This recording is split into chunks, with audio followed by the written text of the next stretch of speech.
Onde é que tínhamos a cabeça quando escolhemos cursar filosofia?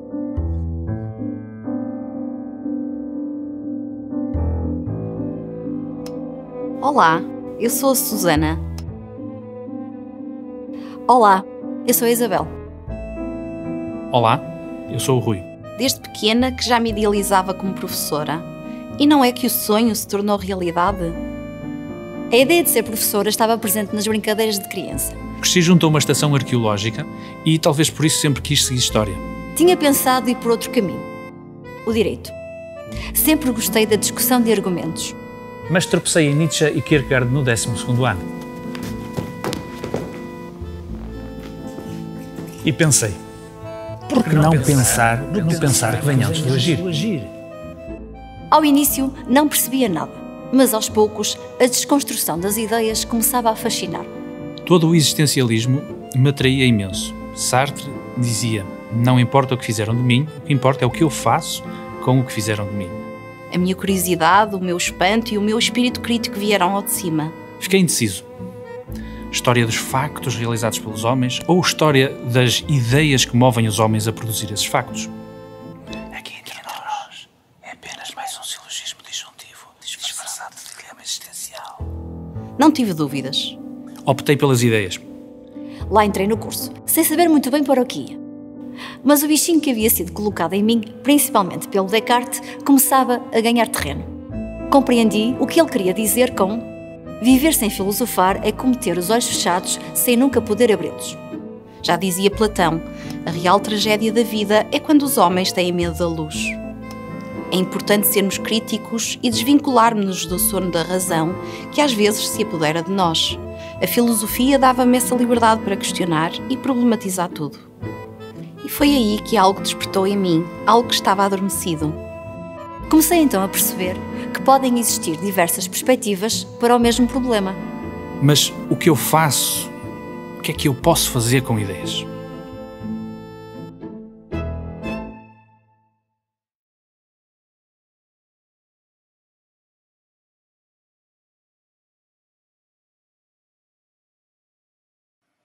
Bem-vindos à segunda parte de Descomplicar a Lógica. Eu sou o Rui Arial e faço parte da equipa Ágora, juntamente com Susana Souza e Isabel Ribeiro. No primeiro webinar, tratámos a lógica proposicional e, como vimos, esta lógica deve ser entendida apenas como um método para avaliar argumentos. Mas não é o único. Há um segundo método, geralmente descrito como lógica informal, que se baseia na interpretação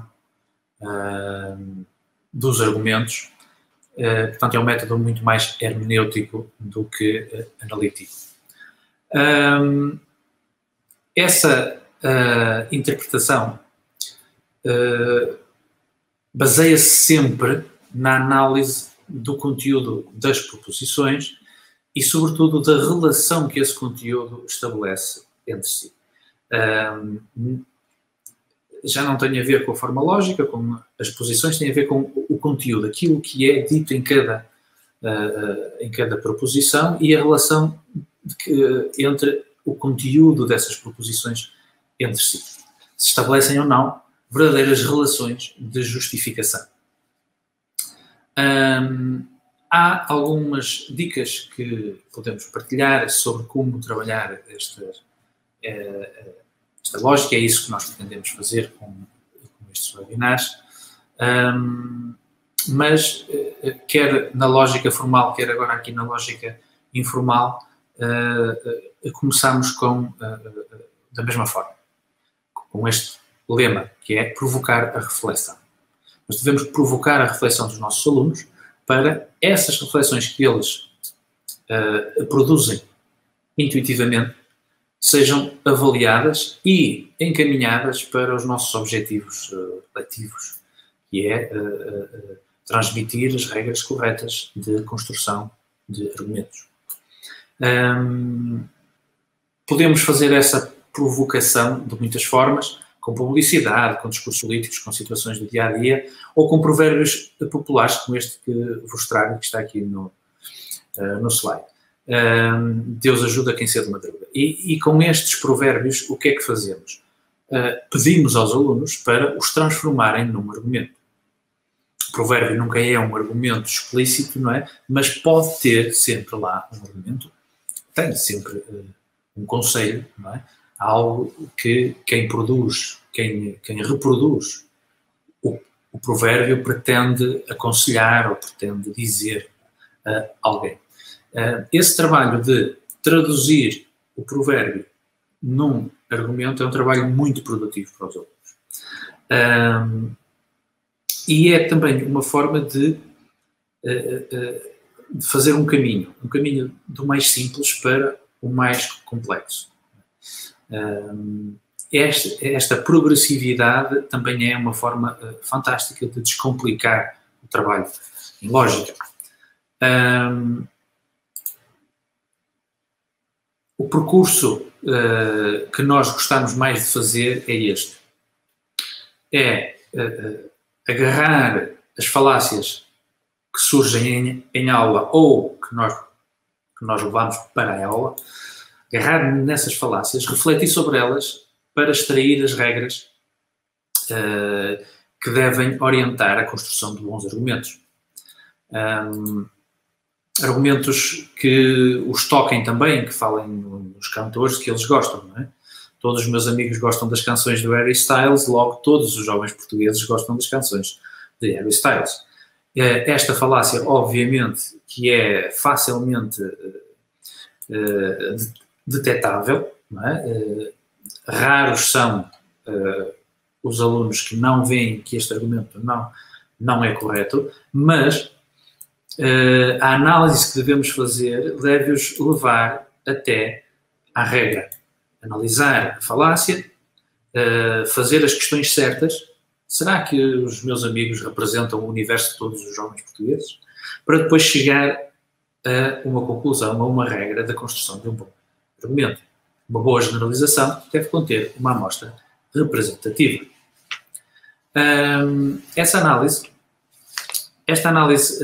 que se baseia um bocadinho na intuição dos alunos pode ser feita de outra forma, por exemplo, comparando dois casos. Trago também aqui generalizações,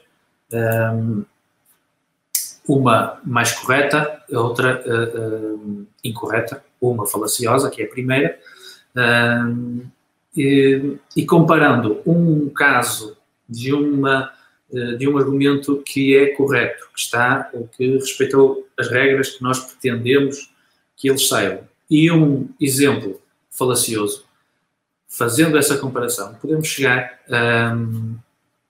a conclusões sobre as regras, neste caso, que a amostra, não seja aquilo que está nas premissas, deve ser relevante para a conclusão que queremos tirar. Usando outro método, podemos aplicar o mesmo raciocínio a imagens da publicidade. A publicidade é fértil em falácias, umas são mais evidentes do que outras, não é? Esta seria a falácia da derrapagem, em que, não é, a Red Bull diz que a bebida dá muita energia e quem tem muita energia consegue os seus objetivos, logo deves beber Red Bull, não é? Temos aqui uma clara falácia da derrapagem, porque as premissas apresentam improbabilidades que não são verdades estabelecidas, não é? Outro caso em que a publicidade é muito fértil é nos argumentos de autoridade falaciosos. Portanto, temos aqui também dois exemplos de que a individualidade, a celebridade que é usada para promover determinado conteúdo não é nem um especialista e muito menos sobre o assunto, quer sabonetes, quer aplicações informáticas, também não são consensualmente, não é um assunto em que os especialistas estejam consensualmente de acordo. Retiramos destes exemplos estas regrazinhas e, de uma forma mais simples, os alunos chegam às conclusões que nós queremos, que é quais são as regras para construir um bom argumento de autoridade. É importante também, quando apresentamos a publicidade, não fazer da publicidade e do anúncio publicitário o reino da falácia. Ou seja, há publicidades que jogam com os princípios da imagem e da associação que não são necessariamente falaciosos. Trago os 2 exemplos da APAV, um dos quais, a propósito exatamente do argumento da autoridade, não é? Vemos ali a equipa da rádio comercial a promover uma campanha da APAV. Será que é falacioso associar o Nuno Markle à luta contra a violência? Não é tão claro que seja, porque a luta contra a violência é algo que é universal, ou seja, toca todas as pessoas de forma igual. Não há nenhum especialista, não há nenhum ser humano que seja a favor da violência, pelo menos racionalmente, não é? No seu estado normal. Portanto, é muito mais fácil explicar que uma situação destas não é falaciosa, porque respeita determinadas regras que os argumentos de autoridade devem ter. Posso fazer uma pergunta semelhante? Podemos comparar com o exemplo que vem a seguir. O exemplo do Roger Federer, que promove os produtos da Gillette. Não é? Obviamente que o Roger Federer, que até é o melhor tenista de sempre, não deve ser uma personalidade competente nos produtos de higiene masculina. Tem as suas preferências, mas essas preferências não são universais. São as preferências para ele, para a sua pessoa. Há divergências de opiniões entre as várias pessoas? Há. Portanto, os especialistas não estão de acordo, logo este argumento não é um bom argumento. Podemos depois concluir que é um apelo ilegítimo à autoridade. Mas deixem-me ressalvar aqui outra questão.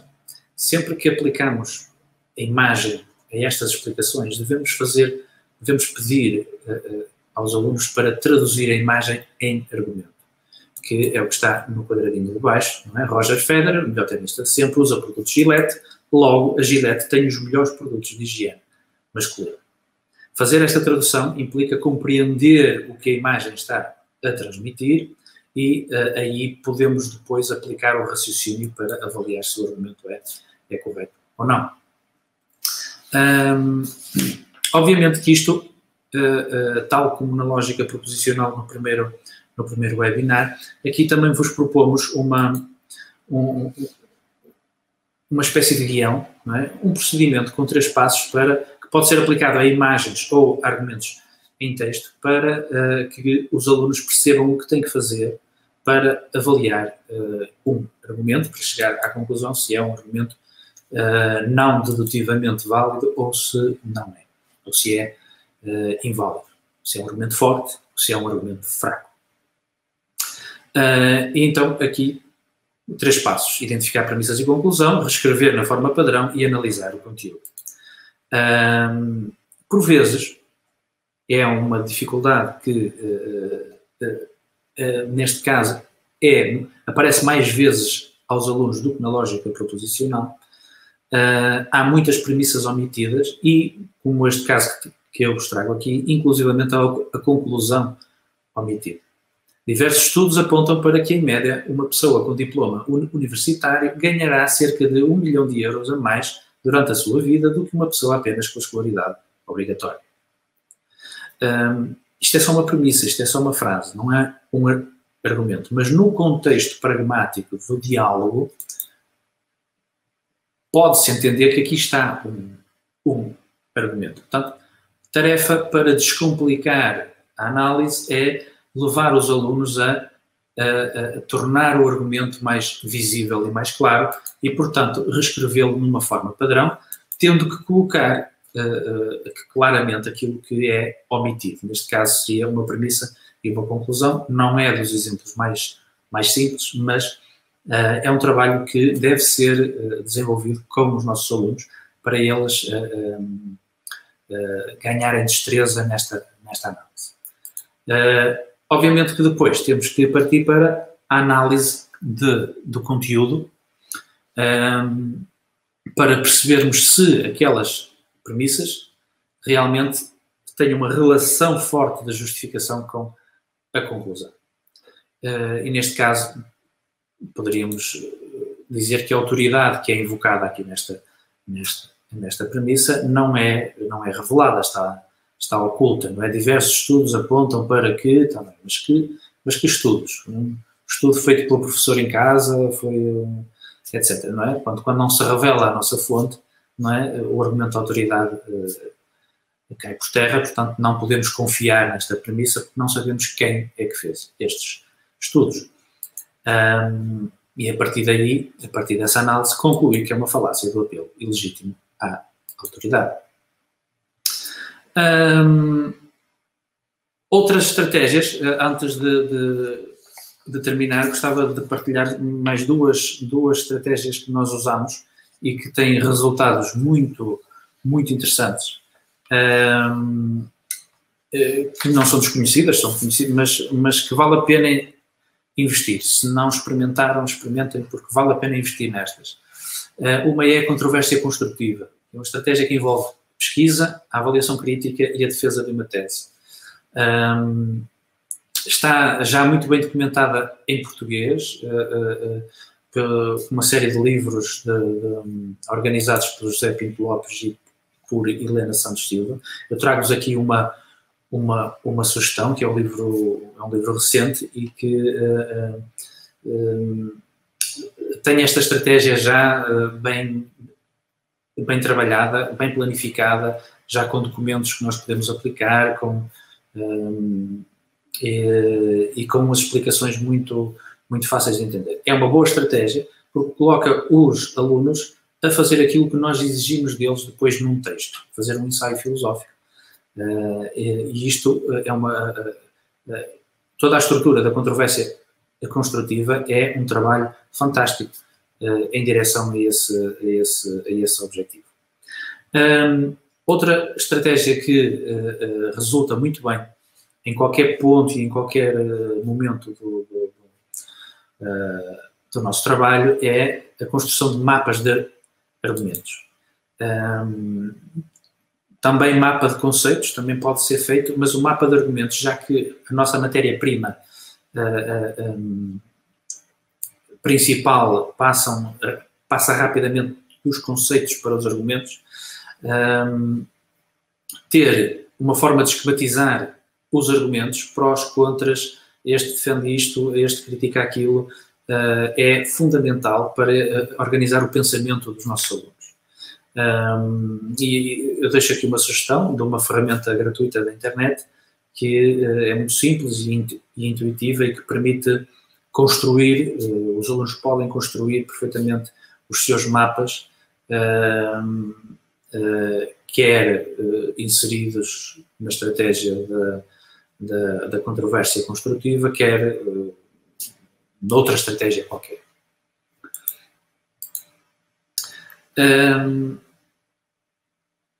Gostava de fechar estes nossos 2 breves encontros com esta frase que me parece que é a chave para descomplicar a lógica,